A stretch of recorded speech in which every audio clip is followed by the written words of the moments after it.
Após reunião com líderes partidários, o senador Marcelo Castro, do MDB, anunciou para os próximos dias a apresentação do novo relatório do novo Código Eleitoral, que vai unificar toda a legislação e resoluções da Justiça Eleitoral. Os detalhes com Pedro Canguçu. Boa noite, Pedro. Quais são os pontos desta proposta?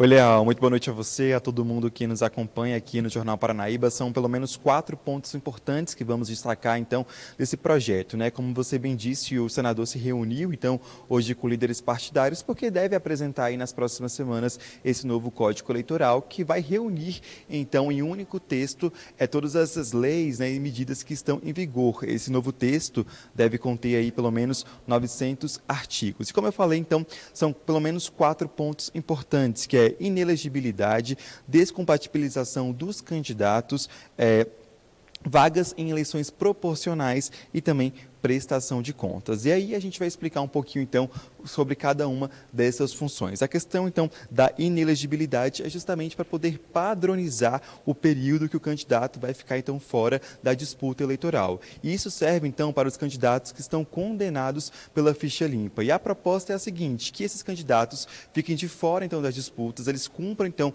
essa pena a partir do 1º de janeiro do ano seguinte da eleição. E aí o candidato pode ficar até 2 anos fora do pleito. Um outro ponto também é a descompatibilização dos candidatos. E isso funciona da seguinte forma. Hoje, um candidato político que quer concorrer a um outro cargo político, ele deve se afastar, então, do cargo. E aí, o que acontece hoje em dia é o seguinte, que alguns candidatos se afastam com mais tempo e outros com menos tempo. E a ideia, então, desse novo Código Eleitoral é que todos os candidatos se afastem, então, no mesmo período, para que eles possam, então, concorrer ao outro cargo político de pretensão ali desse candidato.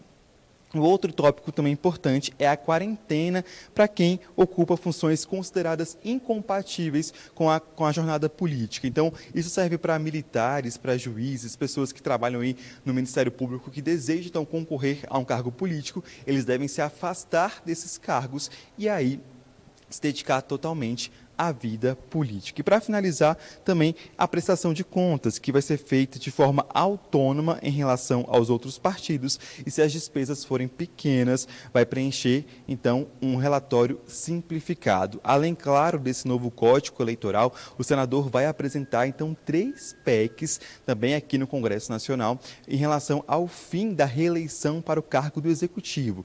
E isso serve, então, para presidente, governador e prefeito. A ideia é acabar, então, com a reeleição e aumentar de 4 para 5 anos o período, então, de mandato do chefe do Executivo. E aí serão 3 PECs que serão apresentadas e elas, claro, serão debatidas e analisadas e a melhor ali escolhida entre os parlamentares vai para a CCJ do Senado e depois vai para a votação em plenário. E aí a gente fala, então, da primeira, que é justamente essa, que é o fim da reeleição e aí o candidato, ele pode levar até 5 anos. Então, se o prefeito, no caso, for eleito em 2024, ele pode, então, participar da reeleição na próxima votação e aí no segundo mandato dele, ele fica 5 anos no poder. As outras 2 PECs têm o objetivo, então, de unificar as eleições e uma delas prevê que prefeitos e vereadores tenham um supermandato para que eles possam ficar igualados ali a governadores, ao presidente da República. E a outra prevê um mandato de tampão de 2 anos para que cargos municipais para cargos municipais. Então, os anteriores, eles podem participar novamente da eleição e os que estão chegando também podem concorrer à eleição. Esse assunto vai ser discutido aqui ainda na CCJ do Senado e depois vai a plenário. Se aprovado e tiver alguma modificação no texto, ele volta para a Câmara dos Deputados, mas se tudo isso for aprovado, Leal, ele entra em vigor a partir de 2030. Eu volto com você. Pedro Canguçu, direto de Brasília. Muito obrigado, Pedro. Uma boa noite para você.